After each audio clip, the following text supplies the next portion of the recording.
নমস্কার, নিউজ 18 বাংলায় আপনাদের প্রত্যেককে স্বাগত। জেলায় জেলায় ভোটের লড়াই নিয়ে আজ আমি বিশ্ব মজুমদার আপনাদের শহর আসানসোলে। আসানসোল এমন একটা কেন্দ্র যে কেন্দ্রে গতবার জয়ী হয়েছিল বিজেপি। পশ্চিমবঙ্গের 42টি কেন্দ্রের মধ্যে 2টি কেন্দ্র পেয়েছিল বিজেপি, তার মধ্যে একটি আসানসোল।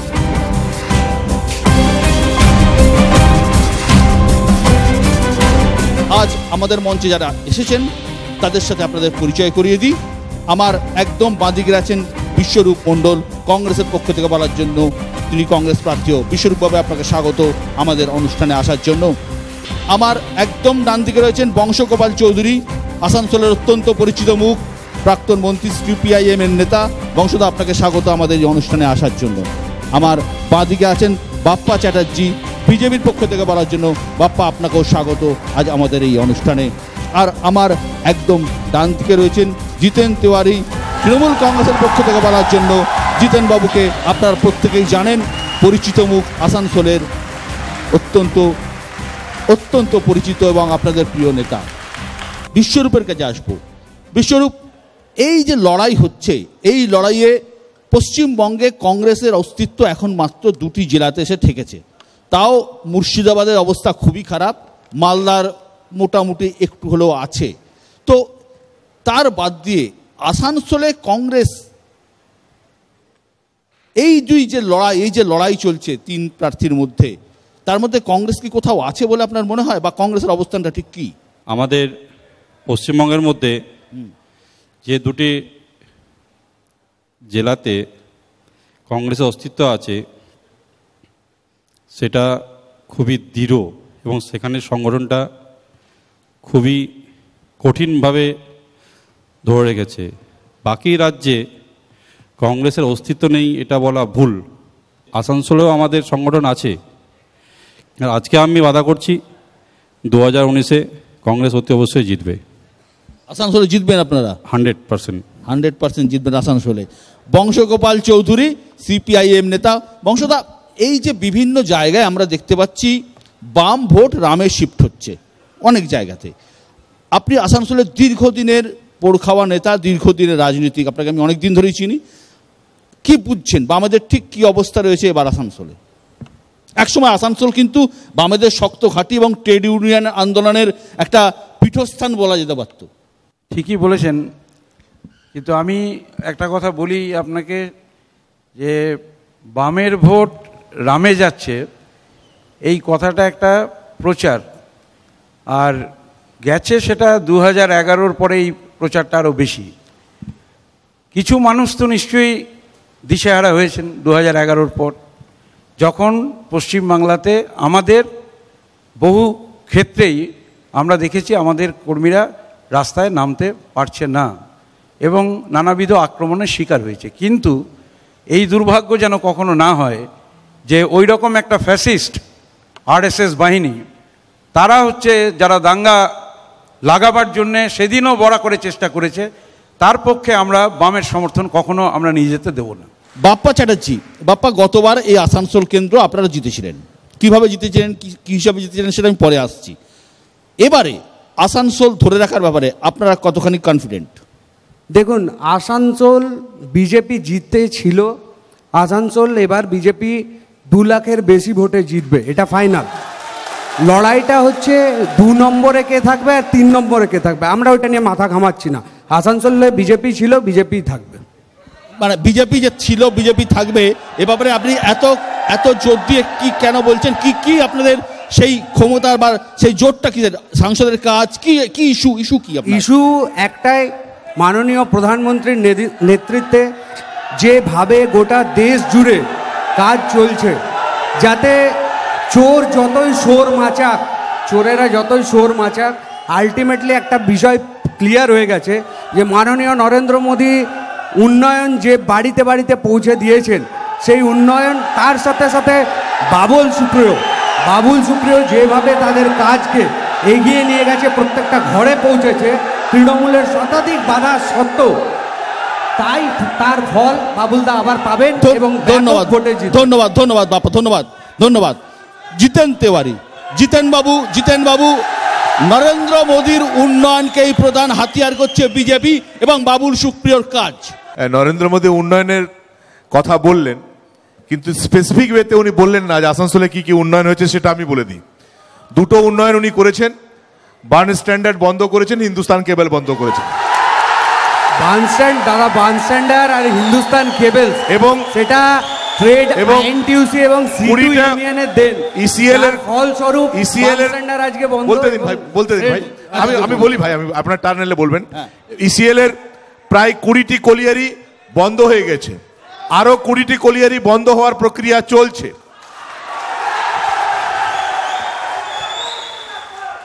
আসানসোলে রেল বাজেটে মমতা বন্দ্যোপাধ্যায় যখন রেলমন্ত্রী ছিলেন তখন আসানসোলের জন্য যে পরিকল্পনা ঘোষণা করা হয়েছিল, বাজেটারি অ্যালোকেশন ছিল, সেগুলো সব কাটেল করে দেওয়া হয়েছে এবং এমন পুরস্কার দিয়েছেন আসানসোলকে যে বিগত 5 বছরে একটাও নতুন ট্রেন আসানসোল থেকে কিন্তু আমরা আর দেখতে পাইনি। এবং আলটিমেটলি যেটা করেছেন, বাবুল সুপ্রিয় ইচ্ছে হয়েছে যে মমতা বন্দ্যোপাধ্যায় যখন মুখ্যমন্ত্রী ছিলেন তখন আসানসোলে অনেক ইনোগ্রেশন হতো, তো রাজধানী এক্সপ্রেস স্টপেজ, এটা প্রথম ইতিহাসে পাতায় প্রথম দেখলাম আমরা যে একটা ট্রেন এটা স্টেশনে দাঁড়াবে, সেটার জন্য একটা ইনোগ্রেশন প্রোগ্রাম হয়েছে। আলটিমেটলি যদি সত্যি বিজেপি জিতার মতন অবস্থায় থাকতো, তাহলে কি নির্বাচন আগে বাবু সুপ্রিয় এই চেষ্টা করতেন যে তৃণমূলে আমাকে জায়গা করে দাও? এটা তো সবাই জানে বাবু সুপ্রিয় চেয়েছিলেন তৃণমূল জায়গা হয়ে যাক। বংশগোপাল বলুন দাদা, বলতে চাই বিষয় হচ্ছে জিতেন্দ্রদা যা বললেন, উনি আলটিমেটলি স্বীকার করলেন যে রাজধানীর স্টপেজটা হয়েছে এবং শুধু রাজধানী হয়নি, তার সাথে সাথে দুরন্তর স্টপেজটাও হয়েছে। এবং একটা সাংসদ থাকাকালীন তার বাজেটে যে 5 বছরে 25 কোটি টাকা পাওয়া যায়, সেই 25 কোটি টাকার মধ্যে 24.5 কোটি টাকা উনি এক্সপেন্স করেছে। এবং তার সাথে সাথে তাছাড়াও অ্যাজ এ কেন্দ্রীয় মন্ত্রী থাকার জন্যে উনি 50 কোটি টাকা আমাদের ইএসআই হসপিটাল এবং 57 কোটি টাকা দিয়ে ফ্লাইওভারের যে প্রজেক্টটাকে এনেছেন। শুধু তাই নয়, মানে অ্যাকচুয়ালি উন্নয়নগুলোর বিষয় যদি বলতে চাই তাহলে একটা বিষয় বলতে হবে। 1 মিনিট দাদা, সেটা হচ্ছে যে 42 জন সাংসদ পশ্চিমবাংলায় আছেন, তার মধ্যে কে কি কাজ করেছেন তার সাথে আমাদের মন্ত্রী বাবুল সুপ্রিয়র চ্যালেঞ্জ হয়ে যাক। উনি একটা পুস্তিকার মাধ্যমে ডিটেল দিয়ে দিয়েছেন যে উনি কি কাজ করেছেন, তার কাজের পুরো অঙ্ক দিয়ে দিয়েছেন।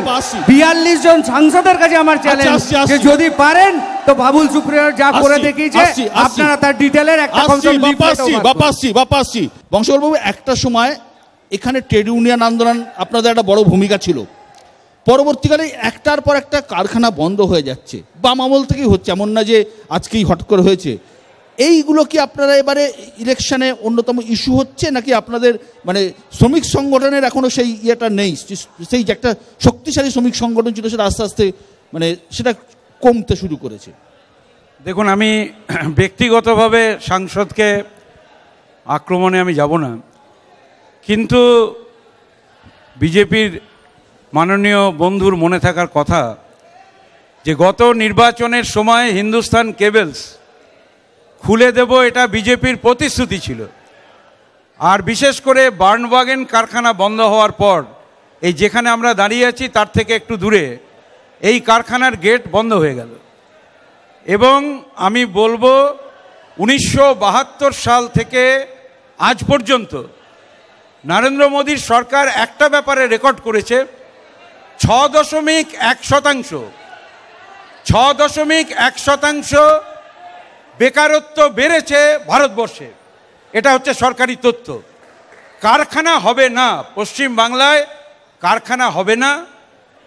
অতীতে আরও বড় কারখানা বন্ধ হয়েছে, আর এখানে সবথেকে বড় প্রাইজ দিয়েছে বিজেপি হিন্দুস্তান কেবলস বার্নওয়াগেন বন্ধ করে। আর একটা বিপদ থাকছে চিত্তরঞ্জন রেল কারখানা, এই নির্বাচনের পরে তার কি ভবিষ্যৎ হবে আমি জানি না। আর একটা কালো তালিকায় নাম লেখা আছে অ্যালো স্টিল প্ল্যান্ট দুর্গাপুর। আর 6.1% বেকার বেড়েছে। নরেন্দ্র মোদী সরকারের রেকর্ড এটা। 1972 সালের পর থেকে এই রেকর্ড উনি ভারতবর্ষে তৈরি করেছেন।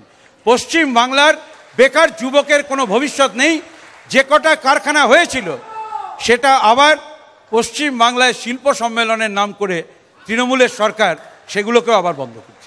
তৃণমূলের সরকার বন্ধ করেছে, আমি জিনবাবুকে যে আসবো, কিন্তু তার আগে আপনাকে বলবো এই হিন্দুস্তান কেবলস নিয়ে সবাই কিন্তু বলছেন। মাননীয় মন্ত্রী যেটা চেষ্টা করেছেন দিল্লিতে গিয়ে, যে কথা উনি দিয়েছিলেন সেই কথা রাখার জন্য বারংবার দিল্লিতে গিয়ে নিজের নিবেদন করেছেন। ওনার দপ্তর ছিল, দাদা বলেনি, কিন্তু আজকে যেটা হয়েছে, আজকে যেটা উনি করেছেন সেটা হচ্ছে দীর্ঘদিন চিত্তরঞ্জনের কোনো কনসেপ্ট ছিল না। তাদের যে কর্মচারীরা আছে তারা কি করবেন, তারা কি করবেন, কোথায় যাবেন, কিভাবে করবেন জানি না, কিন্তু তাদের যে বাকি বকেয়ার একদম সুদে মূলে তাদেরকে রিটার্ন করা হয়েছে, তাদেরকে তাদের যোগ্য পাওনা পাইয়ে দেওয়া হয়েছে।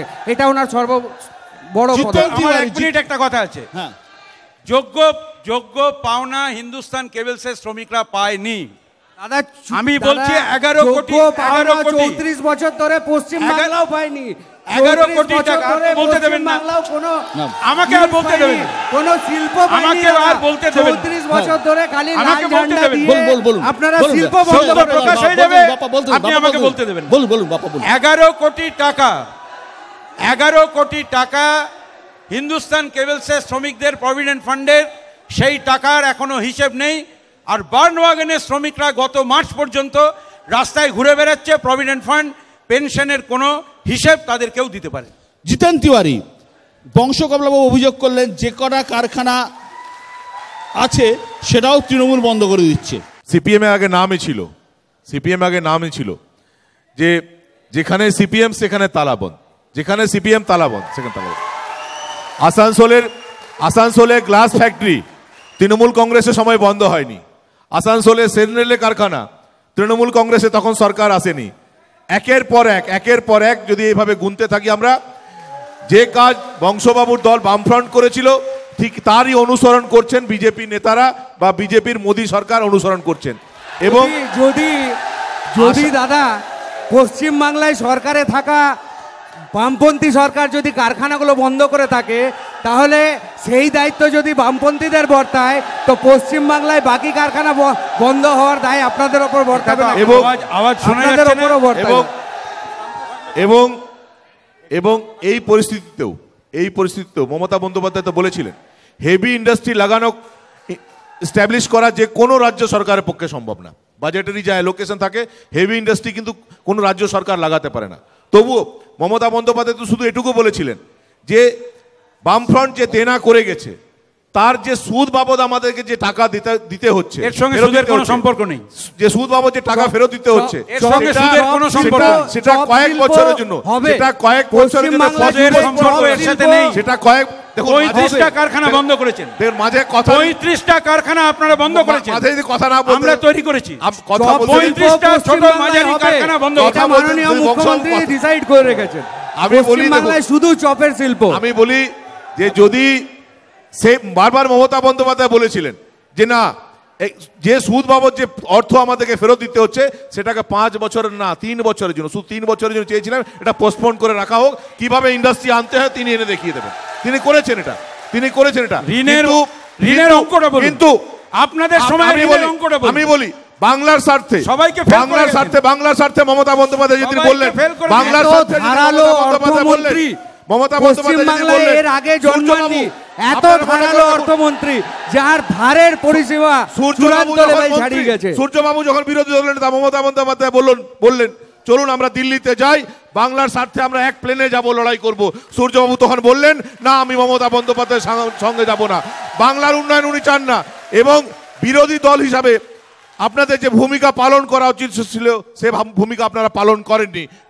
তাই বিজেপি এত বাড়বাড়ন্ত, তাই বাংলার এই অবস্থা, এবং বাবুর একটা চিঠির উত্তরও উনি দেননি। বিরোধী দল নেতার উত্তরের কোনো চিঠি মুখ্যমন্ত্রী ফিশ ফ্রাই তো খাইয়েছিলেন, কাকে খাইয়েছেন? আপনাদেরকে ফিশ ফ্রাই খাইয়েছেন। সূর্যবাবুর চিঠির কোনো উত্তর দেননি, সূর্যবাবুর চিঠির কোনো উত্তর উনি দেননি। তৃণমূল মিলে মুখ্যমন্ত্রী সৌজন্য দেখিয়েছেন, বামফ্রন্টকে ফিশ ফ্রাই, আচ্ছা এই বাজারে বাবুলকে ঝালমুড়ি খাইয়েছে, সবাইকে খাইয়েছেন। আচ্ছা ঠিক আছে, ঝালমুড়ি ফিশ ফ্রাই ঠিক আছে।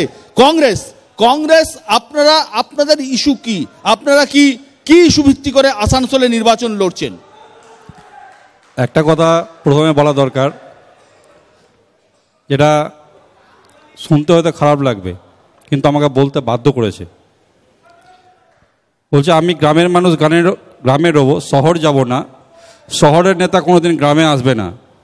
এখন আমার বিজয় বন্ধু বললেন আমি বাবুল সুপ্রিয় ম্যানিফেস্টো দেখাচ্ছি যে কাজ করেছে, চোখ খুলে দেখবেন আর চোখ মিলে গ্রামগুলো দেখে আসবেন কী উন্নয়ন করেছে।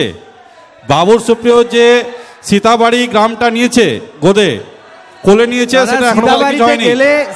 আস্তে আস্তে আমাকে বলতে দিন, উন্নয়ন কাকে বলে আপনি উত্তর কথা বলবেন না। আপনি সীতাবাড়ির প্রিভিয়াস অবস্থা জানেন না, প্রিভিয়াস অবস্থা সীতাবাড়ি জানেন না, সেই বিষয় নিয়ে বলবেন না দাদা। প্রিভিয়াস কি কন্ডিশনে ছিল, আমার ইস্যুটা বলতে বলেছে, আমার ইস্যু আচ্ছা ঠিক আছে, কি কন্ডিশন ছিল সেটা জানেন না, তাই শুনি, তারপর উত্তর দেবেন, শুনি। হ্যাঁ, আমি কোনো ফ্যাক্টরি যাচ্ছি না।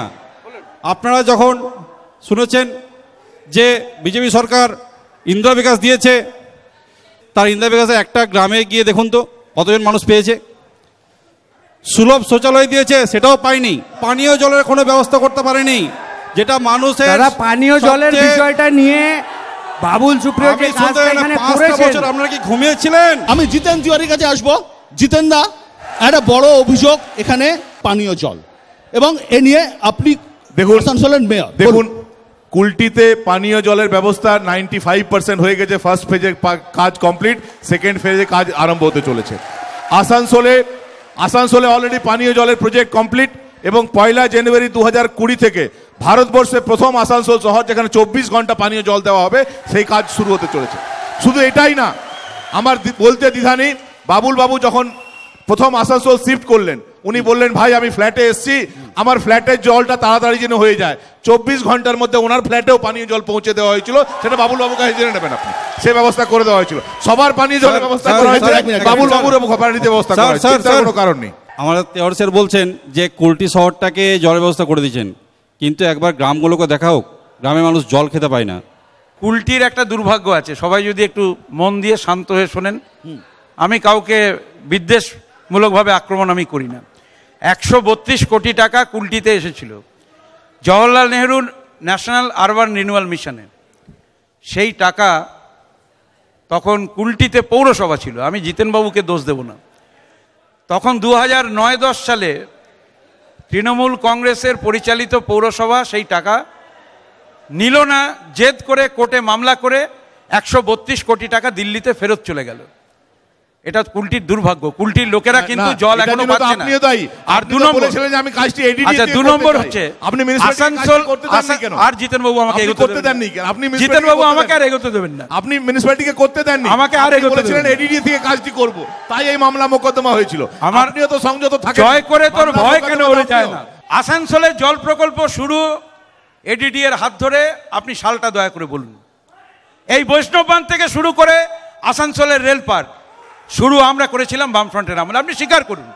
আর এখন যদি বলেন আপনি মাননীয় মুখ্যমন্ত্রীর অনুকরণে যে আমি সব ব্যাপারে আমরা ফার্স্ট, কিন্তু কাউকে কাউকে তো আপনি একটু সেকেন্ড থার্ড হতে দেবেন, সেটা কেন দেবেন না? ধন্যবাদ জিতেন তিওয়ারি। সেকেন্ড থার্ড আপনি বাপ্পা বাবু আর ওনারা ঠিক করে নেন। ফার্স্ট আমাদেরকে থাকতে দিন, আমরা ছিলাম, আপনারা ঠিক করুন। আমার ফার্স্ট বিজেপি আমরা হব ভাই, ভোটে আপনারা এবার আরো বাড়বে, লড়াই হবে সেকেন্ড থার্ডের জন্যই, যেটা সিপিএম এবং তৃণমূল সেই লড়াইটা করবে সেকেন্ড থার্ড পজিশনের জন্য। না না, বাঁকুড়া থেকে এসে থার্ড হবে, বিজেপি ফার্স্ট থাকবে। বাঁকুড়া থেকে আসলে থার্ড হবেই, উনি থাকলে কি হতেন আমি জানি না, কিন্তু বাঁকুড়া থেকে উড়ে এলে এখানে থার্ড না। আমি বলি সিপিএম যদি এত সিরিয়াস থাকতো আসানসোল সিট নিয়ে, তাহলে বংশবাবুকে প্রার্থী করতো, তাহলে গৌরাঙ্গ চ্যাটার্জিকে প্রার্থী করতো না, যিনি আমার কাছে হেরে গেছেন, যিনি বিধানসভায় হেরেছেন, ওনাকে প্রার্থী করতো না, তাহলে আপনাকে প্রার্থী করতো। আমি বলি সিপিএম তো আপনাকে প্রার্থী করেনি। আর মনমোহন সেনকে বলছেন বাঁকুড়া থেকে, সুরেন্দ্র সিং আলওয়ালিয়া কোথা থেকে এসেছেন দুর্গাপুরে, তার জবাব উনি দিন না, তার জবাব উনি দিন না। আচ্ছা আমি তো জবাব দিয়ে দেবো, কারণ আমি তৃণমূলের প্রার্থী হয়নি। আমি বলছি তো, এক মিনিট আমি প্রার্থী হইনি এটা ঠিক, কিন্তু প্রার্থী ঠিক করেছি আমরা 4 জন, সূর্যকান্ত মিশ্র আর আমরা 2 জন রাজ্য কমিটির সদস্য। গতবারে আমি তো পরাজিত। আপনি জানতেন যে রেজাল্ট কি হবে, তাই আমাকে বলতে দিন, রেজাল্ট কি হবে, আমাকে বলতে তো দেবেন। আমি তো বলছি গতবারে তো আমি পরাজিত। 2014 সালের নির্বাচনে বিজেপির জেতার কথা ছিল না। তৃণমূল কংগ্রেসের লোকেরা গিয়ে বুথের পর বুথ, এই যে আমার লোকেদেরকে 3 বছর ধরে হটিয়ে দিল, তারপরে ওই বুথে গিয়ে ভোট দিল, বিজেপি কি করে জিতে গেল? বিজেপি জিতলো কি করে? গতবার তৃণমূল কংগ্রেসের বিরুদ্ধে অভিযোগ আছে যে আপনারা সবাই মিলে দোলা সেনকে হারিয়ে দিয়েছিলেন, এটা একটা অভিযোগ। এই অভিযোগে জয় কি বলছেন আপনারা? না দেখুন, যারা তৃণমূল কংগ্রেসের সৈনিক তারা মমতা বন্দ্যোপাধ্যায়কে দেখে দল করেন। তৃণমূল কংগ্রেসের সৈনিক কোনোদিন তৃণমূল কংগ্রেসকে প্রার্থী হারাবে মুকুল রায়ের মতো সৈনিক অন্য দলে হয়, মুকুল রায়ের মতো সৈনিক সব অন্য দলে ওখানে চলে গেছে। আমাদের দলে এসব মুকুল রায়ের মতো সৈনিক দলে ওখানে সব হয় গেছে। না। হ্যাঁ, এটা ঠিক, এটা ঠিক যে দেখুন বিগত নির্বাচনে যেটা হয়েছিল, বিগত নির্বাচনে ভাই চুপ করো, ভাই চুপ করো, ভাই চুপ করো, আমি মুকুল রায়ের কথা বলছি। না বিগত নির্বাচনে যেটা হয়েছিল, একটা ছাত্র ইতিহাসের পরীক্ষা দেবে, ইতিহাসের জন্য রেডি হয়ে গেল, হঠাৎ দেখলেন পরীক্ষায় ভূগোলে কোশ্চেন দিয়ে দেওয়া হলো, সে তো ফেল করে যাবে। আমরা উন্নয়নের প্রশ্নে নির্বাচনে গেছিলাম, হঠাৎ নির্বাচনের আগে দেখলাম যে ধর্মের ভিত্তিতে নির্বাচন হয়ে গেল। ধর্মের ভিত্তিতে আমরা এটা একাশ্রম ছিলাম না, আমরা ধর্মের ভিত্তিতে কোনোদিন রাজনীতি করিনি। আমি আসছি বাপ্পার কাছে, আমি আসছি। বাপ্পা, আপনি আমাকে একটা জিনিস বলুন যে বাবুল সুপ্রিয় গতবার একদম সম্পূর্ণ একটা বাইরে থেকে এসে আসানসোলে প্রার্থী হলেন এবং এবং এবং এবং তৃণমূল কংগ্রেসের শোনা যায় যে, আমি কথাটা ওনাকে জিজ্ঞেস করলাম যে বিভিন্ন গোষ্ঠী তারা সবাই মিলে দোলা সেনকে হারিয়ে দিল, তার জন্য বাবুল সুপ্রিয় এখানে জিতে গেলেন। সেই সময় বিজেপির নরেন্দ্র মোদীর হাওয়া ওরা ভারতবর্ষে ছিল, কিন্তু পশ্চিমবঙ্গে অতটা ছিল না, না থাকলে 2টো সিট পেত না। আজকে যে জায়গায় আমরা দাঁড়িয়ে আছি, 2014-এর হাওয়া কিন্তু নেই, অন্তত আমাদের মনে হয়। সেই জায়গায় দাঁড়িয়ে তৃণমূল কংগ্রেসের বিভিন্ন গোষ্ঠী তারা মুনমুন সেনকে একসঙ্গে সমর্থন যদি করে, সেক্ষেত্রে বাবুল সুপ্রিয়র জেতার কি চান্স আছে? দেখুন, আমি আগেও বলে দিয়েছি, এখনও বলছি, বাবুল সুপ্রিয়র জয়ের ব্যবধান দ্বিগুণ নয় 3 গুণ হবে। এবং বিষয় রইল যে তৃণমূল কংগ্রেসের সুপ্রিমো যিনি আছেন, উনি আসানসোলের যারা তৃণমূলের সৈনিক আছেন তাদেরকে বিশ্বাস করেন না। তাই জন্যেই আজকে মলয়দার মতো লোক, জিতেন্দ্রদার মতো লোক, দাসুদার মতো লোক এইসব ব্যক্তিত্বকে টিকিট দেয়নি, না দিয়ে এমন একজন ব্যক্তিত্বকে টেনে এনেছে যিনি বাঁকুড়ায় কোনো রেজাল্ট দিতে পারেনি, সংসদের দরজায় তাকে আজকে টিকিট দিয়ে তৃণমূলের মাথায় বসিয়ে দিয়েছে। ন্যাচারালি বিজেপি এখানে যা জিতছিল, আপনাকে আজও বলে যাচ্ছি 23 তারিখে রেজাল্টের পরও দেখে নেবেন, ব্যবধান 3 গুণ থাকবে। ভারতীয় জনতা পার্টি 2 লক্ষের উপর ভোটে কমে যাবে। জিতেন তিওয়ারি, মুনমুন সেন আসানসোলে, গতবার দোলা সেন, এবার মুনমুন সেন, কাকে জেতানো বেশি টাফ ছিল বা টাফ আছে? আমি বলি যে কাউকে জিতানোই টাফ ছিল না। এখানে ভোট হয় মমতা বন্দ্যোপাধ্যায়কে দেখে। এবং মুনমুন সেন যেদিন প্রার্থী পদ ঘোষণা হলো, আসানসোলে প্রথম স্লোগান ছিল 18 থেকে 80 আসানসোলের সবাই খুশি। এই স্লোগান ছিল আসানসোলের মূল স্লোগান, এটাই ছিল। এবং ব্যক্তিগত এজেন্ডা, ব্যক্তিগত বায়োডাটা যদি দেখা হয়, আপনি একদিকে রাখুন বাবুল সুপ্রিয় শিক্ষাগত যোগ্যতা রাখুন, মুনমুন সেনের শিক্ষাগত যোগ্যতা রাখুন। বাবুল সুপ্রিয় কোন ঘরানা থেকে, মুনমুন সেনের কোন ঘরানা থেকে, বাবুল সুপ্রিয়র ওয়ে অফ টকিং, মুনমুন সেনের ওয়ে অফ টকিং, বাবুল সুপ্রিয়র ডিসেন্সি, মুনমুন সেনের ডিসেন্সি, প্রত্যেকটা জিনিস আপনি আলোচনা করবেন। মুনমুন সেন বাবুল সুপ্রিয়র চেয়ে অনেক স্টার। বাবুল সুপ্রিয় শুনুন না, আরে আপনার বাবুল সুপ্রিয়র চেয়ে আমার একটা কাউন্সিলর বেশি কাজ করেছে, বাবুল চেয়ে বেশি কাজ কাউন্সিলররা করেছে। বাবুল সুপ্রিয় বেশি কাজ আপনারা করতে দিলে তো ভালো করে করবে, কাজ আপনারা করতে দিলে তো ভালো করবে, প্রত্যেকটা ক্ষেত্রে আপনারা বাধা সৃষ্টি করেছেন। বাপ্পা বাবু অনেক লম্বা বলছেন, দয়া করে একটু শুনবেনও বেশি। হ্যাঁ বলুন, একটু শুনুন দয়া করে। আপনি যে 2 লাখ 3 লাখের গল্প শোনাচ্ছেন, এটা এত কনফিডেন্স এসেছে আপনাদের এই জন্যে যে এই সিটটা আপনাদেরকে একটু হালকা করে, ওটা মাননীয় মুখ্যমন্ত্রীর প্রতি কৃতজ্ঞ থাকুন, আপনাদের হালকা করে উনি একটু ছেড়ে দিয়েছেন। পশ্চিমবঙ্গে বিজেপি গতবার 2টি সিট পেয়েছিল, একটি দার্জিলিং, সেই দার্জিলিং সিট বিজেপি নিজের ক্ষমতায় পায়নি, বেশিরভাগটাই হয়েছিল গোর্খা জনমুক্তি মোর্চা বিজেপিকে সাপোর্ট করেছিল, সেই কারণে পাহাড়ের সাপোর্টের জন্য বিজেপি সিট পেয়েছিল। একটা গোটা সিট পেয়েছিল শুধুমাত্র আসানসোলে, এখানে কলকারখানা, কয়লা খনি, অনেক কিছু আছে, এগুলো বেশিরভাগটাই কিন্তু সেন্ট্রাল গভর্নমেন্টের আন্ডারে পড়ে।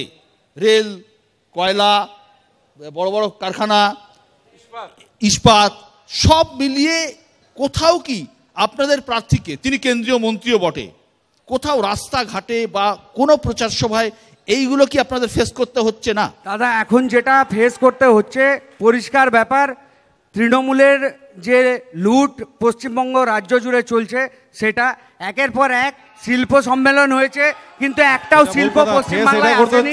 না না, আপনি একটা কথা আগে বলুন। মানুষ বলছে এবং একটা কথা ভারতীয় আগে বলুন। জনতা পার্টির কার্যকর্তা 5 বছর এবং দেখতে নেতা পাইনি। বাবুল সুপ্রিয় যখন যখন সেখানে পৌঁছাচ্ছে, দেখতে পাইনি। সেখানে মানুষের ঢল নেমে শুরু পড়ছে। করুন। আপনারা মিডিয়ার বন্ধু যারা আছেন তারা থাকছেন, তারাই দেখাচ্ছেন, দেখতে পাচ্ছেন যে গ্রামগঞ্জ থেকে শুরু করে সবার বলছে আসানসোলে আবার বাবুল সুপ্রিয়কে দ্বিতীয়বার সাংসদ হিসেবে ভুল কথা। উনি তো নির্বাচিত হয়ে পালিয়েছিলেন। উনি 5 বছর আসেননি এখানে। আজকে দিনে উনি তো আসেননি।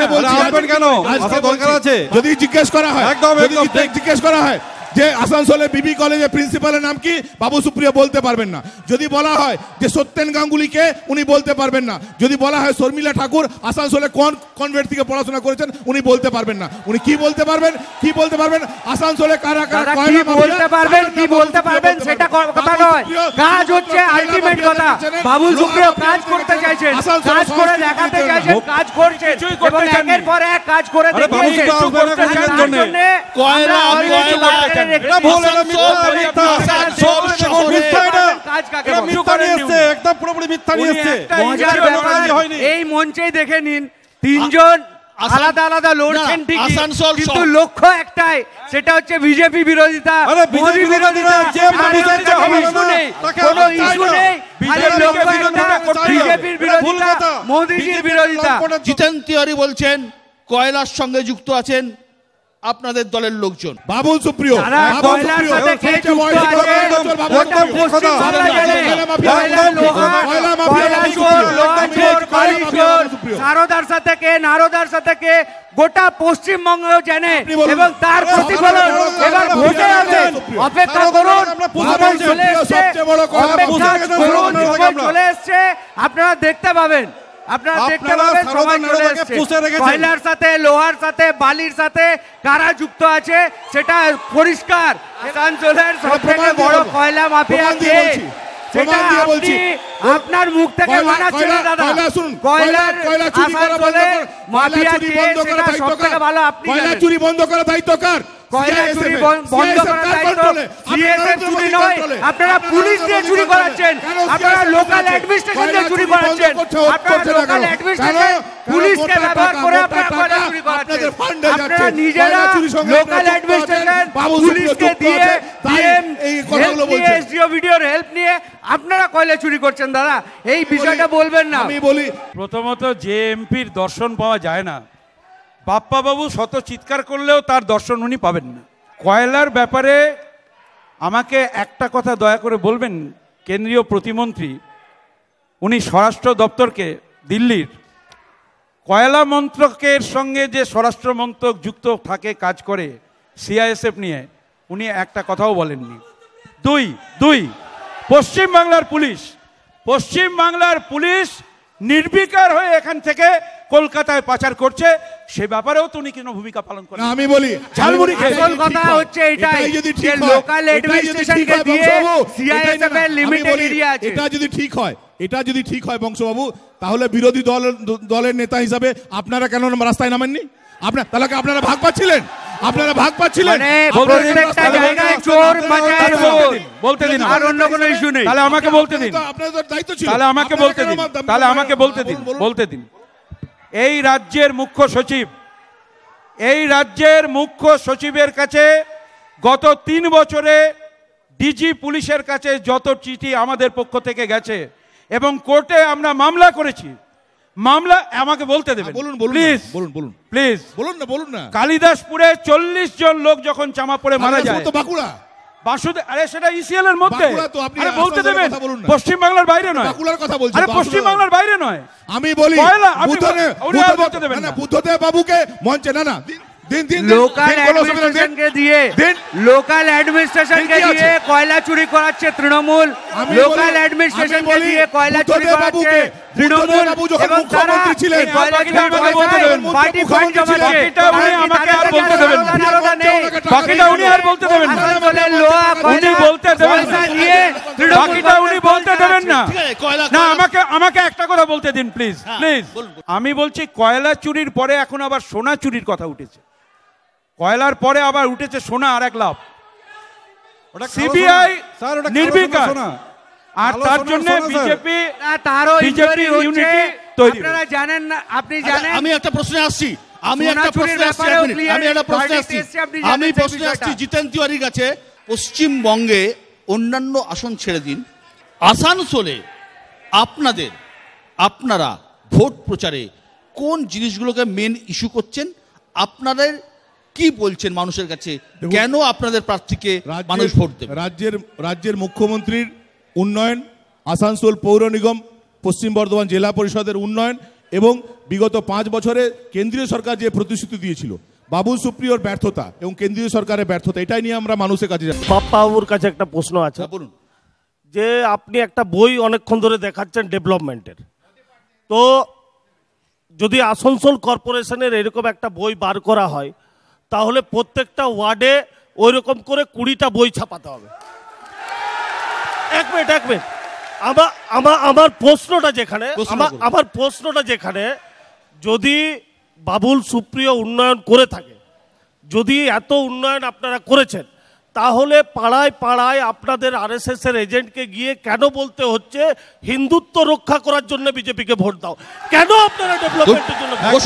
যে 20টা বই বলছেন, প্রথম কথা আপনাদের সৎ সাহস নেই যে আপনারা একটা কাজেরও পুস্তিকা কি লিফলেট বার করতে পারবেন, একটা প্যাম্পলেট ব্যবহার করেছে সেই যোগ্যতা সৎ সাহস আপনাদের নেই। আর রইল ব্যাপার আরএসএস এর কথা, সামাজিক সংগঠন তারা কি কাজ করছে সেটা তাদের ব্যক্তিগত কাজ, এবং রইল যে বিষয়টা সেটা হচ্ছে উন্নয়ন মানুষ প্রমাণ করে দেব পুরোটাই মিথ্যা। 23 মে অপেক্ষা করুন, রেজাল্ট ছাপিয়েছে সেই বইটা খরচা উন্নয়নের কাজে লাগাতো। বিজেপি থেকে কেউ প্রশ্ন করবেন? দাও ভদ্রলোককে দাও। আপনি দুটো ভুল তথ্য পার করে দিলেন। কি তথ্য? বার্ন স্ট্যান্ডার্ড সম্বন্ধে একটা খুব বাজে প্রস্তাব বেরিয়ে গেল হল থেকে, যে বার্ন স্ট্যান্ডার্ড কোম্পানি ক্লোজ নয়। আমি বার্ন স্ট্যান্ডার্ডের সাথে যুক্ত। যারা মন্তব্য করলে শুনে নিন ব্যাপারটা শুনুন, অনেকে জানে না। Burn standard company not closed, Burn standard only VRA total finished, not close notice লাগানো হয়নি, ক্লোজ নোটিশ লাগানো হয়নি। আপনি শাক দিয়ে মাছ ঢাকবেন না, ক্লোজ নোটিশ লাগানো শাক দিয়ে মাছ আপনি ঢাকবেন না। আরতি গাঙ্গুলির কাছে আপনি ফোন করে জেনে নিন, আরতি গাঙ্গুলি অফিসে বসে রয়েছে। আমি তো গেছিলাম না, আমি জানি, আমি তো রেলের মন্ত্রীর কাছে গেছিলাম। আপনি একদিন গেছেন, আমি কন্টিনিউ ওখানে বসে আছি। Burn Standard not closed, Burn Standard already total finished by VR. শাক দিয়ে কেন মাছ ঢাকছেন? 107 গ্রেড দিয়ে বার্ন স্ট্যান্ডার্ড টোটাল প্রফিটে। সেকেন্ড একটা শুনুন, অনেকে জানে না, বলুন। এরপরে হচ্ছে হিন্দুস্তান কেবল নিয়ে একটা খুব মন্তব্য খারাপ হলো। হিন্দুস্তান কেবল 2001 থেকে নো প্রোডাক্ট। কেন? কেবলটা ইন্ডিয়া গভর্নমেন্টের কোনো কাজে লাগে না, যার জন্য ওখানে অনলি শুনুন, কথাটা শুনে নে, ওখানে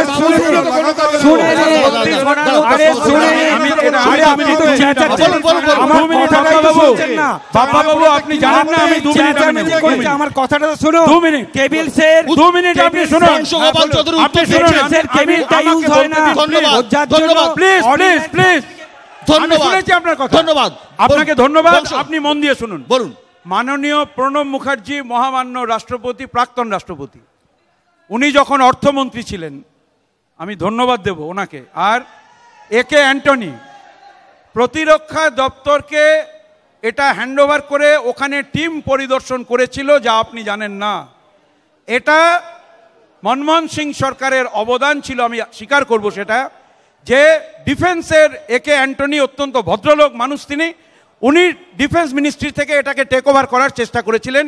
আর আপনার মাননীয় প্রতিমন্ত্রী, এখানকার এমপি, ওখানে পেরেক ঠুকে দিয়েছেন। Right, absolutely right. नमस्कार सर। मेरा सवाल है बीजेपी वालों से। यहाँ पर तो बहुत सारे नौजवान बैठे हैं और खास करके बाबुल सुप्रियो से हमको एक बात बताइए, अजीम प्रेमचंद यूनिवर्सिटी जो कि ORG के थ्रू 8 नवंबर 2016 को जब नोटबंदी हुआ था उस समय का सर्वे लाया है, 50 लाख नौजवान बेरोजगार हुए हैं। उस बारे में आपका क्या कहना है? गुड, बीजेपी आ जाएगा तो पूरा नौजवान बेकार ही रहेगा। একটা বড় সমস্যা। बीजेपी सरकार आ गया तो पूरा। কিন্তু কোন দর্শক থেকে প্রশ্ন করেছেন নোটবন্দি একটা জ্বলন্ত সমস্যা, বলুন। দেখুন, নোটবন্দি ফল সুদূর প্রসারী, এটা একদিনের বিষয় পুরো নয়। ধাপ্পা, পুরো সুদূর ধাপ্পা। প্রসারী, দাদা ঠিক বলেছেন যে পুরো বলছি ধাপ্পা পুরো আপনাদেরকে ধাপ্পা। শোভা দেয়। পুরো কারণ কি ধাপ্পা ওটা, আপনারা পুরো চিট ধাপ্পা। ফান্ডে আপনারা চিটিং করেছে, চিট ফান্ড চিটিং। জন্ম দিয়েছেন, তৃণমূল তার কমিটি লালন তৈরি পালন করেছে, কমিটিটাই তৈরি করে নাই, ধাপ্পা নোটবন্দির বিষয়টা সময়তে। ভালো জানেন, আমি ওই বিষয়ে যাচ্ছি না। নোটবন্দিতে সাধারণ মানুষের কোন রকম ক্ষতি হয়নি। পুরো যা ধাপ্পাবাজি। তৈরি করা হয়েছে পুরো এটা একটা ধাপ্পাবাজি প্রোপাগান্ডা নরেন্দ্র তৈরি মোদী করা হয়েছে সরকারের। এবং পুরো মিথ্যাচার ধাপ্পাবাজি। চালানো হয়েছে। আমি এটুকু বলতে চাই, ভাই বাপ্পাকে বলতে চাই যে নোটবন্দিটা নরেন্দ্র মোদী ধাপ্পা, তুমি কেন ফাঁসছো ভাপ্পা? দাদা তুমি কেন ফাঁসছো? একই- নিজেকে একই বাঁচিয়ে নাও। রকম ব্যাপার এটা তো আমি নরেন্দ্র বলছি মোদী ধাপ্পা। বাপ্পা যে- ভাই তুমি কেন ফাঁসছো বলো? যে যতই আপনি অ্যাভয়েড করেন দাদা, আমাদেরও সেই বক্তব্য যে চুরি সিন্ডিকেটের সাথে যুক্ত আছেন আপনাদের নেত্রী থেকে শুরু করে সবাই, টপ লেভেলের সবাই, এখানকার কিছু সৎ তৃণমূলের লোক শোনো না, আপনাদের মতো শোনো না ভাই, যারা কিছু শোনো না কাজ ভাই, করার তোমরা চেষ্টা কত করছে, সৎ, আর তার- লালকৃষ্ণ আডবাণী তার- বুঝছেন। তার- তাদের শোনো না, লালকৃষ্ণ আডবাণী বুঝছেন তোমরা কত সৎ, তোমরা কত সৎ। তোমাদের নেতা তোমাদের অর্থমন্ত্রী যশবন্ত সিং, শোনো ভাই, কালকে পেপার খুলে দেখে নিও, তোমাদের অর্থমন্ত্রী যশবন্ত সিং না আজ কি বলছেন, আদালতে তুলে নাও। তোমাদের নেতা যশবন্ত সিং কি বলছেন শোনো। বলুন। मेरा सवाल बीजेपी से है, बप्पा से है। बप्पा, आपको मालूम है कि 2014 में प्रधानमंत्री नहीं हुए थे, मोदी जी यहाँ पर आए थे, आकर के बोले थे मुझे बाबुल सुप्रियो दे दो और मैं नौजवानों को रोजगार दूंगा। लेकिन जीएसटी नोटबंदी अगर मैं बताने पे आ जाऊं कितना बड़ा घपला है वो आपको भी नहीं मालूम है, सुन लीजिए। लेकिन आज मुझे वामपंथी से घपला सुनिए। एक मिनट, मैं वामपंथी से सुनना नहीं चाहता हूँ घपला का एक विषय। सवाल सुनने का मन कीजिए। अरे इसीलिए तो बाबुल सुप्रियो को बीजेपी वाले लोग ढूंढ बोलिए रहे हैं दादा, 5 साल बोलिए, से। बढ़िया से बोलिए। आप यहाँ पे जवाब देने का मैं सवाल करना चाहता हूँ।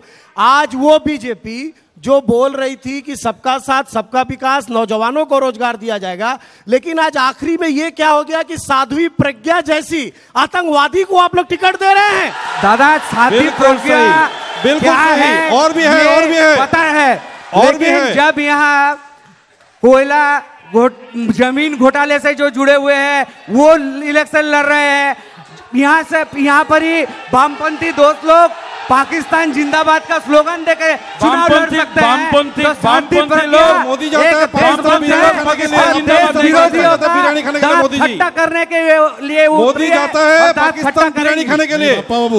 बाप्पा बाबू ठीक है, बिरयानी खाने जाता है। बाप्पा बाबू का याद नहीं है कि चुनाव से पहले आपकी मंत्री उमा भारती जी बोलती थी पाकिस्तान में जाके जिन्ना के मजार पर वंदे मातरम लिख के चले आएंगे। क्या हुआ? क्यों नहीं वंदे मातरम लिख के चले आते हैं? पाकिस्तान क्यों नहीं वंदे के मातरम लिख के मजार चले पे आते हैं? आपके पाकिस्तान के जिन्ना के मजार में वंदे मातरम लिखना जरूरी नहीं है। अभी जो सरकार आई है वो पाकिस्तान के घर में घुस के मारती है। 56 इंच का सीना है जो पाकिस्तान को घर में घुस के ठोकती है। एक मिनिट আমার কথা শুনুন ভাই, প্লিজ আমি একটা কথা আমায় বলতে দিন। বিজেপি সন্ত্রাসবাদের বিরুদ্ধে বলছে তো, বিজেপি সন্ত্রাসবাদের বিরুদ্ধে বলছে। মালেগাঁও বিস্ফোরণের মূল যিনি দায়ী সাধ্বী প্রজ্ঞাকে আপনারা কেন প্রার্থী করলেন? আমরা কেন সন্ত্রাসবাদীকে কেন প্রার্থী করলেন? কোশ্চেন আছে একটা কানাইয়া কুমারকে যেভাবে প্রার্থী করেছেন যে পাকিস্তান জিন্দাবাদের স্লোগানের সাথে যুক্ত, আর আপনি আমাকে শেখাবেন কানাইয়া কুমার সন্ত্রাসবাদী ব্যাপারে, সাথী প্রজ্ঞার ব্যাপারে আমাকে বলবেন। কানাইয়া কুমার সন্ত্রাসবাদী, যার এখনো কেস সম্পূর্ণ হয়নি, এটা বিচারাধীন আছে, মালেগাঁও বিস্ফোরণের দাগি আসামি কোর্টের উপর গিয়ে সাধ্বী প্রজ্ঞা জাজমেন্ট দেবেন, তাকে আপনি প্রার্থী করলেন। আমি জাজমেন্ট দেওয়ার জন্য এসেছেন। আমরা শেষ পর্যায়ে এসে গেছি। আমি প্রত্যেক বক্তাকে 30 সেকেন্ড করে সময় দেব। তার দলের প্রার্থীকে কেন মানুষ আসানসোলের মানুষ ভোট দেবে সে কথা বলার জন্য। প্রথমে আমি আসবো কংগ্রেসের বিশ্বরূপ মণ্ডলের কাছে, আপনাকে কেন কেন মানুষ ভোট দেবে? আমার বিজেপির কাছ থেকে একটা কোশ্চেন আমার আছে, ক্লিয়ার করবে। एक जस्ट 1 मिनट सर, सर मेरे को कॉपरेशन कीजिए। मैं एक सीआरपी का जवान हूं और मैं एक अच्छा से बोलता हूं, सुन लिए। 2000 जब अपना वाजपेयी सरकार था, कारगिल में युद्ध हुआ, जानते हैं ना आप, जब कारगिल में युद्ध हुआ तब वाजपेयी सरकार ने कभी कारगिल युद्ध लेके कभी वोट नहीं मांगा, मगर आज मेरा सीआरपी का जवान ये हो गया, शहीद हो गया, उसको लेके साला वोट मांग रहा है। क्यों मांग रहा है? जवाब दीजिए। আপনার ব্যথা লাগার কারণটা আমি বুঝতে পারছি।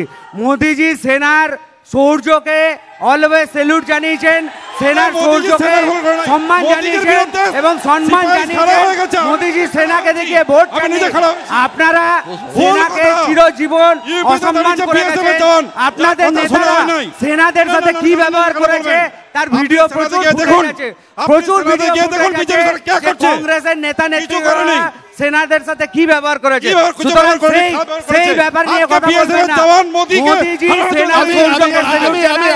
আমরা বংশগোপাল চৌধুরীকে জানতে চাইবো কেন কেন মানুষ বাম প্রার্থীকে আসানসোলে ভোট দেবে? আমাকে বলতে হবে নিশ্চয়ই। হ্যাঁ বংশদা। বামফ্রন্টের প্রার্থী এখানকার মাটিতে থেকে শ্রমিক আন্দোলনের নেতৃত্ব দিয়ে 5 বছরের বিধায়ক থাকার সময়ে যা করেছে সেই লড়াইকে এগোবে। এখানকার কয়লা, এখানকার ভারী শিল্প, এখানকার সমস্ত শ্রমিকের স্বার্থে একমাত্র লড়াই করার যার আওয়াজ আছে তার নাম কমরেড গৌরাঙ্গ চ্যাটার্জি। বিজেপি কেন কেন মানুষ বিজেপিকে ভোট দেবে? দেখুন, বিজেপিকে যত দেশভক্ত আছেন তারা বিজেপিকে ভোট দেবেন এবং যাদের জ্বালা আছে, যাদের গেছে, তাদের ব্যথা আছে, যাদের 2 নম্বরই কারবার আছে তারা বিজেপিকে ভয় পাবে এবং চোরেরা সবসময় চিৎকার করবে। কেন কি যদি চৌকিদার একজন স্ট্রং থাকে তাহলে সব চোরেরা চৌকিদারকে চোর বলে। আর সেই কারণেই রাহুল গান্ধী আজকে গিয়ে ক্ষমা চেয়ে এসছেন। সুতরাং বাবুল সুপ্রিয়কে ভোট দেওয়ার একমাত্র লক্ষ্য হচ্ছে নরেন্দ্র মোদী এবং বাবুল সুপ্রিয়র উন্নয়নের কাজ আসানসোলের বুকে করেছেন। তৃণমূলের সহস্র বাধা দেওয়া সত্ত্বেও, তৃণমূলের গুন্ডামি সত্ত্বেও বাবুল সুপ্রিয় নিজের কাজকে এগিয়ে নিয়ে গেছেন। ধন্যবাদ ধন্যবাদ ধন্যবাদ ধন্যবাদ। জিতেন তিওয়ারি, তৃণমূল কংগ্রেসকে মানুষ কেন ভোট দেবে কি বলতে চান? আসানসোলের মানুষ এমন একজন সাংসদকে চায় যে আর কিছু পারুক না পারুক আসানসোলকে ভালোবাসতে পারবে, আসানসোলের মাটির গন্ধ যার ভালো লাগবে সেরকম সাংসদ চাই। এবং আমরা বিগত 5 বছরে দেখেছি বাবুল সুপ্রিয় আর যাই হন না কেন তিনি আসানসোলকে ভালোবাসেন না, আসানসোলকে ভালোবাসেন না, আসানসোলকে ভালোবাসেন না, আসানসোলকে ভালোবাসেন না। আসানসোলকে কে ভালোবাসতে পারবেন, আসানসোল কাকে সংসদে পাঠাবে তা পরিষ্কার হয়ে যাবে আগামী 23শে মে। আপনাদের প্রত্যেককে ধন্যবাদ আমাদের এই অনুষ্ঠানে আসার জন্য, আপনাদেরও ধন্যবাদ আমাদের সঙ্গে সহযোগিতা করার জন্য।